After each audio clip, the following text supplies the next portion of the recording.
Selamat menikmati video dari saya. Jadi tanpa berlama-lama lagi, mari masuk ke intro.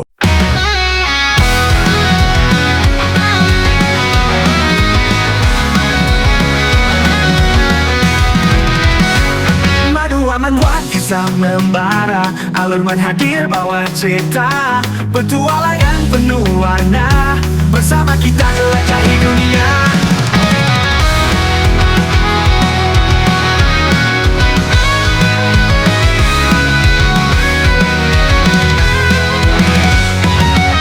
Scene diawali dengan teriakan dari sebuah rumah kecil di tengah hamparan luas. Hal itu membuat Burn mengatakan bahwa itu adalah suara dari Jonathan. Mendengarnya membuat Killian senang, karena berarti Jonathan masih hidup.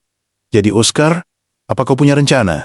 Dengan santai, Oscar menjawab, ya, kita hanya perlu masuk dan menghajar bajingan itu. Hal itu langsung disetujui oleh Killian, dan dengan cepat ia menendang pintu rumah itu. Namun melihat tindakannya membuat Burn panik dan meminta mereka untuk tidak melakukannya. Tapi sayangnya peringatan itu sudah terlambat, hingga membuat Oscar dan Killian terperosok masuk ke dalam lantai rumah yang retak.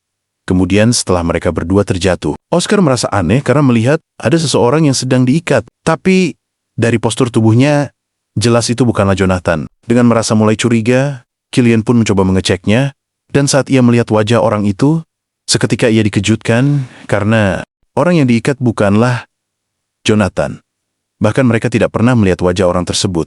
Ditambah lagi, orang itu telah tewas. Namun saat Killian dan Oscar sedang kebingungan, tiba-tiba saja Burn berteriak, "Hei, bisa-bisanya kalian menerobos masuk begitu saja." Tapi Oscar tidak menjawabnya, dan balik bertanya, "Kenapa kau tidak memberitahu bahwa ada orang lain yang tertangkap, dan di mana Jonathan?" Mendengarnya seketika, Jonathan yang sedari tadi bersembunyi muncul sembari mengejek mereka berdua. Hal itu seketika membuat Killian menyadari bahwa ia telah dijebak, dan kemungkinan besar dua orang itu adalah mage. Hunter yang sebenarnya, sembari tertawa Burn membalas, "Hei, itu terdengar jahat, dan kami lebih senang menyebutnya undangan." Dengan merasa penasaran, Oscar bertanya, "Bukankah kalian hanya memburu mage yang sedang sendirian?" Dengan nada meremehkan, Jonathan menjawab, "Ya, ini adalah pertama kalinya kami mengundang dua orang sekaligus. Jadi seharusnya kau merasa terhormat sekarang." Burn melanjutkan, "Sekarang ada dua mage. Jadi bayangkan, seberapa banyak mantra yang bisa kami ambil dengan menyiksa kalian. Ditambah lagi salah satu dari kalian adalah bintang baru dari White Tower." Mendengarnya membuat Oscar berpikir bahwa dugaannya memanglah benar. Mereka adalah mage yang mencuri magic orang lain. Lalu Oscar meminta agar Killian berhati-hati dengan serangan mereka, karena sepertinya mereka memiliki trik tersembunyi. Sembari memunculkan mantra Acceleration Stacked, Killian meminta Oscar untuk tidak perlu mengkhawatirkannya. Ujarnya, yang seketika meluncurkan tinjuannya yang telah dipenuhi oleh mana ke arah Jonathan. Namun hal itu tidak membuat Jonathan panik, dan malah hanya berdiri di tempatnya. Dan secara tiba-tiba saja, pukulan Killian terhenti sekaligus dengan tubuhnya yang tidak bisa digerakkan. Melihatnya membuat Jonathan mengatakan, "Wah, kecepatan itu sungguh gila. Kau bahkan hampir membunuhku. Tapi untungnya aku telah mengaktifkan hal itu sedari awal. Jadi apakah kau penasaran kenapa temanmu menjadi seperti ini?" Dengan cepat, Oscar menyangkalnya, karena ia sudah tahu bahwa ini semua akibat kartu penghubung itu. Di mana kalian tidak hanya menaruh mantra pelacak di dalamnya, melainkan juga menaruh mantra pelumpuh di dalam kartu itu. Hal itu membuat Jonathan memujinya, karena sejauh ini hanya dia saja yang menyadari hal ini. Lalu Oscar berujar di dalam hati, "Aku sudah curiga sejak di pasar gelap, dan telah berpikir ada kemungkinan 50% mereka memang benar, mage Yellow Tower, atau bukan. Ditambah lagi alasanku menuruti mereka adalah ingin memperluas rute pesan antar. Tapi lain kali, sepertinya aku harus lebih waspada." Mendengar kata lain kali, membuat Burn mengatakan, "Wah, mimpimu besar juga, karena berpikir masih memiliki kesempatan hidup setelah bertemu dengan kami. Tapi setidaknya kau harus bahagia, karena menjadi mage White Tower pertama yang kami habisi." Ujarnya yang seketika meluncurkan serangan api ke arah Oscar.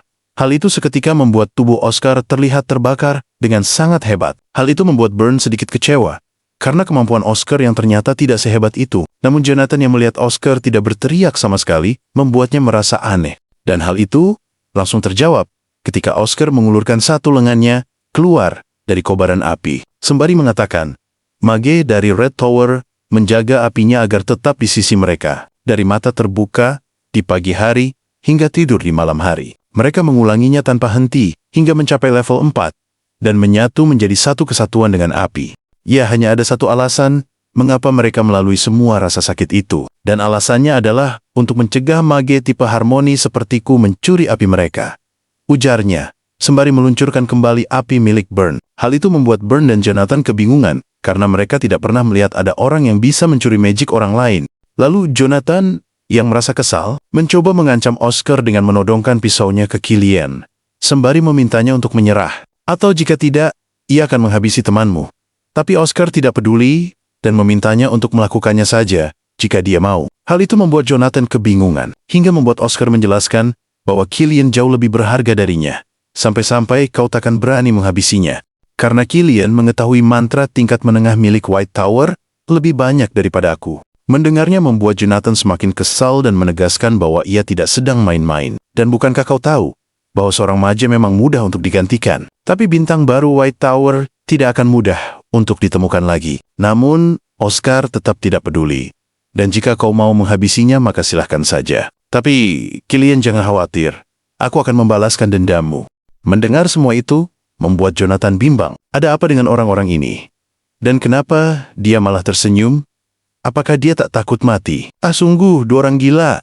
Lalu terlihat Oscar yang menggunakan mantra water, dan akibat ada api di sana, membuat air itu berubah menjadi asap yang menutupi pandangan mereka semua. Melihatnya, membuat Burn kesal, hingga menggunakan mantra lightning untuk menyambar Oscar yang dekat dengan mantra airnya. Hal itu membuat sambarannya menjadi semakin kuat. Namun saat siluet Oscar terjatuh, seketika Burn meremehkannya, karena setelah begitu banyak bicara, kemampuannya hanya sedikit saja. Tapi di saat itu juga tiba-tiba saja, tubuh Oscar menghilang secara perlahan. Hingga membuat mereka berdua kebingungan dengan apa yang sebenarnya terjadi. Namun saat Burn sudah mulai curiga bahwa itu adalah mantra Cloud, tiba-tiba saja ada sebuah bayangan yang melesat melewatinya. Dan saat ia menoleh, seketika ia dikejutkan dengan kepala Jonathan yang telah menggelinding di lantai. Hal itu membuatnya sangat ketakutan dan langsung melarikan diri dari tempat itu. Namun sayangnya, sebelum ia sempat keluar dari rumah kecil itu, tiba-tiba saja terjadi ledakan akibat mantra Stream Explosion yang diaktifkan. Lalu terlihat Oscar yang muncul sembari membawa Killian di pundaknya. Dan saat Oscar melewati Burn, ia bertanya, apakah kau punya kata-kata terakhir? Burn yang sudah tidak kuat menggerakkan tubuhnya, mengatakan akan memberikan semua magic yang ia dapatkan, asalkan Oscar mau menolongnya. Dengan santai, Oscar membalas, apa kau mau memberiku semua magic yang telah kau curi sejauh ini, agar aku mau mengampunimu? Sayangnya aku tidak akan melakukannya. Jadi, kau tidak perlu memberiku apa-apa. Malahan seharusnya akulah yang mengembalikannya kepadamu, ujarnya, sembari menjentikkan kedua jarinya, yang seketika memunculkan api di sekujur tubuh Burn, hingga membuatnya berteriak kesakitan. Lalu sembari berjalan pergi, Oscar melanjutkan kata-katanya, kalau seorang melakukan dosa tanpa merasa malu, bahkan tak merasa kasihan pada yang lemah, dan tak bisa membedakan antara yang salah dan benar. Jadi apakah dia masih bisa disebut sebagai manusia? Jelas dia bukan manusia. Makanya menurut standarku, kau bukanlah manusia. Lalu scene berpindah ke seseorang yang sedang mengangkat teleponnya. Terdengar suara dari telepon itu, First Finger saya menerima laporan bahwa Mark Sweet telah menghabisi dirinya sendiri dalam proses pemindahan. Orang yang kemungkinan besar bernama First Finger itu bertanya, jadi apakah kau mau aku memujimu atas kerja kerasmu ini? Orang di telepon itu menyangkalnya karena ia hanya berpikir bahwa informasi ini harus ia sampaikan kepadanya. Lalu First Finger kembali bertanya, jadi apa penyebab kegagalan misi ini? Orang di balik telepon menjawab, situasinya jadi lebih besar dari antisipasi yang telah kita lakukan. First Finger membenarkannya dan mengatakan seperti udang yang terjebak di antara dua paus yang berkelahi, keluarga kekaisaran dan pasukan Violet. Kenapa kita jadi terlibat dengan dua organisasi yang tidak boleh kita singgung? Sungguh ini adalah skenario terburuk. Tapi untuk sekarang, kita bisa kesampingkan pasukan Violet. Jadi, apa kau tahu siapa yang menyeret keluarga kekaisaran ke dalam masalah ini? Dengan cepat, orang di balik telepon mengatakan bahwa orang yang membuat keluarga kekaisaran ikut terlibat adalah Oscar Croshen. Mendengarnya seketika nada bicara First Finger menjadi tinggi. Aneh bukankah beberapa bulan yang lalu, saat aku menyuruhmu untuk menyingkirkannya, kau jelas-jelas menjawab, dimengerti, Flu Kedina, Heavenly Silkworm, dan bahkan insiden Baran, apakah dia selalu berkeliaran sebagai hantu? Hal itu membuat orang di balik telepon hanya bisa meminta maaf atas kesalahannya. Namun, First Finger mengatakan bahwa Christmas Operation telah dibatalkan. Mereka pikir kau tidak kompeten, jadi mereka akan tangani ini sendirian saja. Jadi di hari yang dipilih, laporkan tiap detail apa saja yang terjadi di Vince. Dan kali ini, jangan sampai kau mengecewakanku lagi. Lalu scene berpindah ke Oscar dan Killian yang telah sampai di White Tower. Terlihat Hamill yang langsung memeluk mereka berdua, sembari memuji atas prestasi mereka berdua yang sangat luar biasa. Bahkan setelah 14 Mage menjadi korban Mage Hunter ini, dan juga semalam aku dengar Tower yang menjadi korban, mengirimkan Mage level 6 untuk menyelesaikannya. Namun di saat yang sama, kalian berdua sudah menanganinya. Dengan santai Killian mengatakan bahwa mereka adalah sampah tanpa harga diri sebagai Mage, dan tanpa Oscar, aku pasti akan menjadi korban selanjutnya.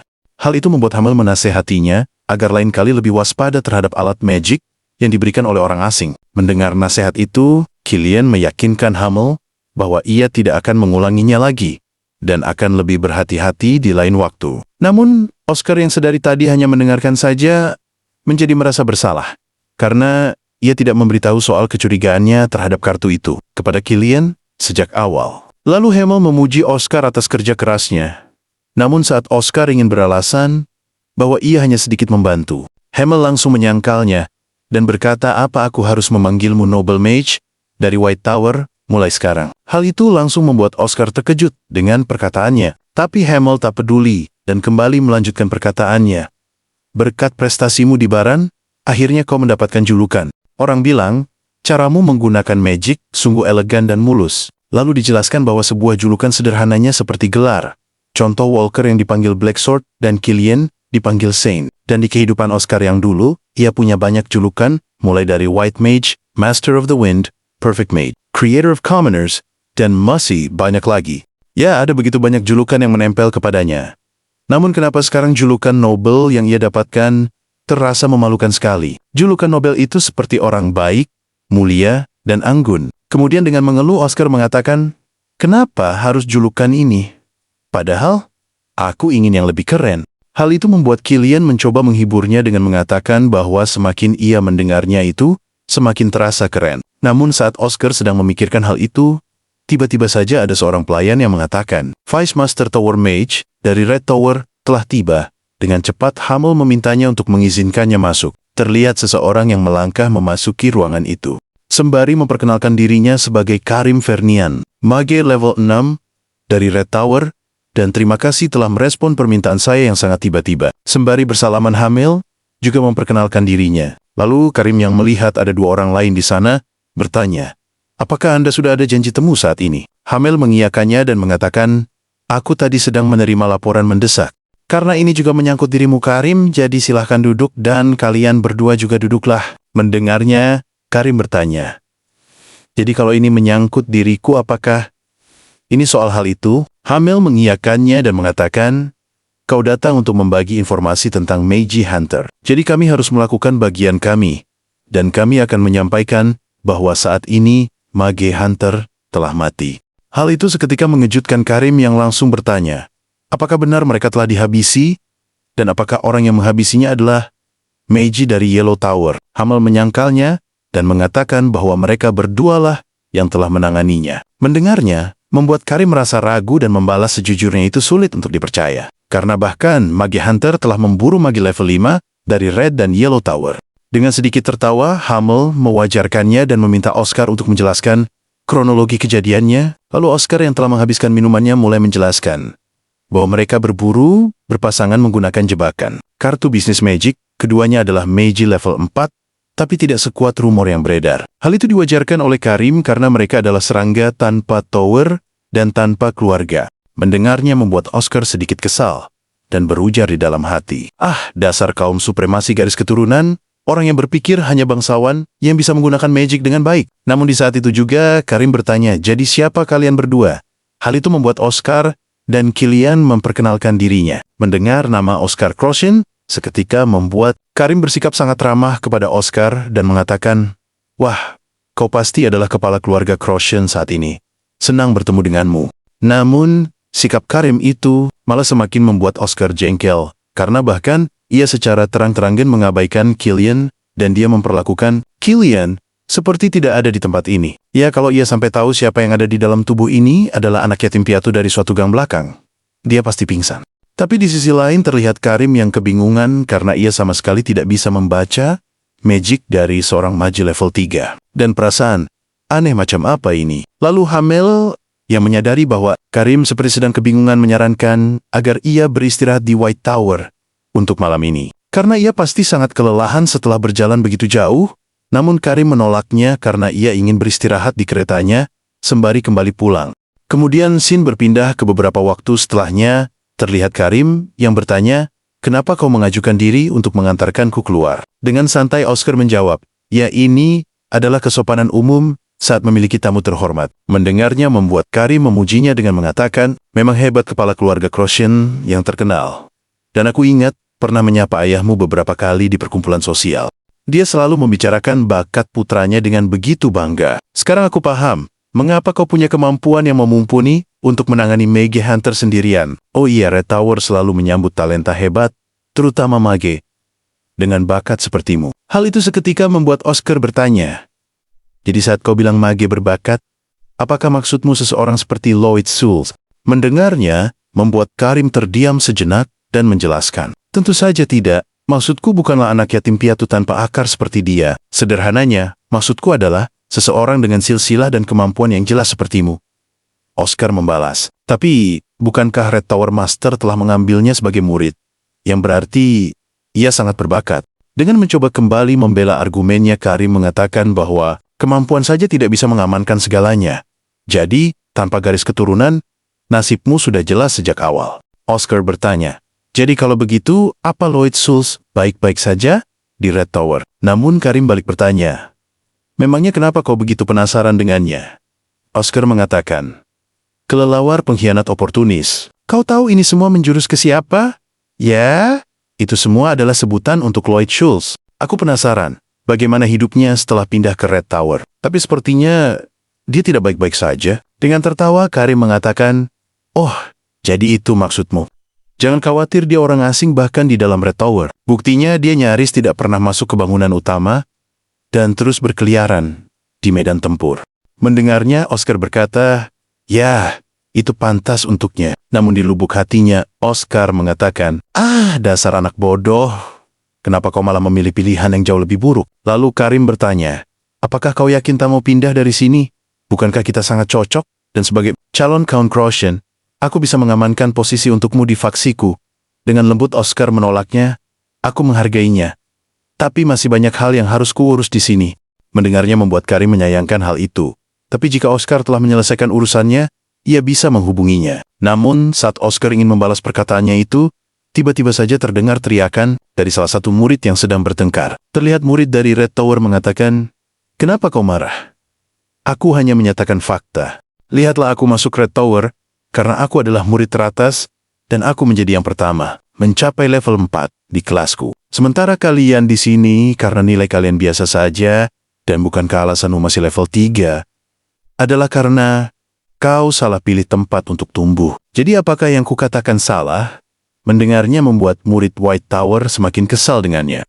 Namun semua itu langsung terhenti saat murid Red Tower melihat Karim telah berada di sampingnya, yang seketika membuatnya memberikan salam kepada Karim. Lalu Karim bertanya, "Ada apa ini?" Murid Red Tower menjelaskan bahwa ini hanyalah pertemuan antara murid akademik dan sedikit mengobrol saja. Hal itu membuat Karim menanyakan, "Oh, jadi teman akademikmu ini dari keluarga mana?" Murid Red Tower menjawab, "Mereka hanyalah orang biasa."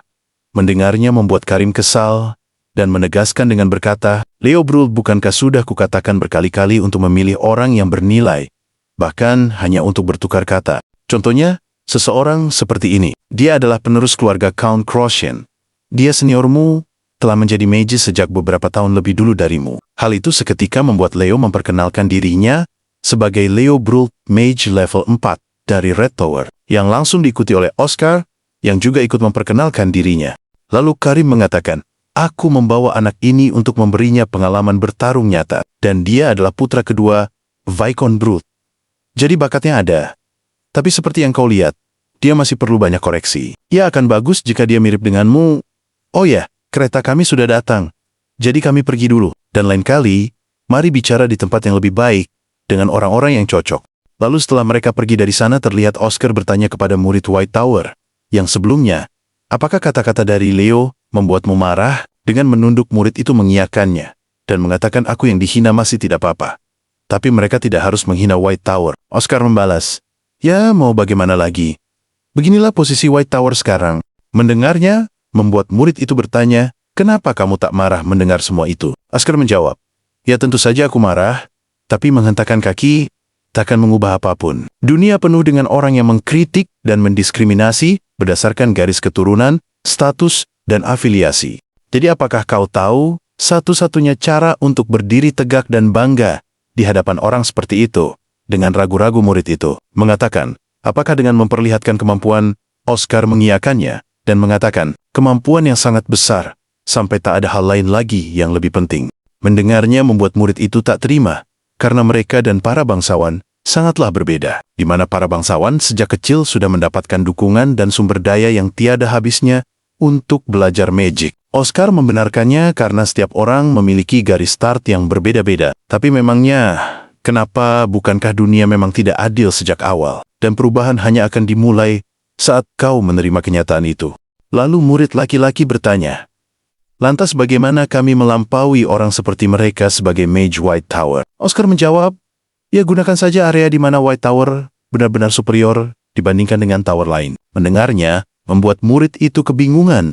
Karena apakah mereka memiliki hal semacam itu? Dengan pedenya Oscar menyebut bahwa hal itu adalah dirinya sendiri. Kalian bisa cari di seluruh penjuru benua dan takkan menemukan instruktur yang lebih baik daripada aku. Hal itu seketika membuat mereka berdua terdiam dengan sikap Oscar yang sangat pede. Lalu Oscar mengatakan bahwa 3 hari dari sekarang, kita akan mulai camp pelatihan kelompok untuk semua mage level 3 di White Tower. Jadi pastikan tidak ada satupun murid yang tidak menghadirinya.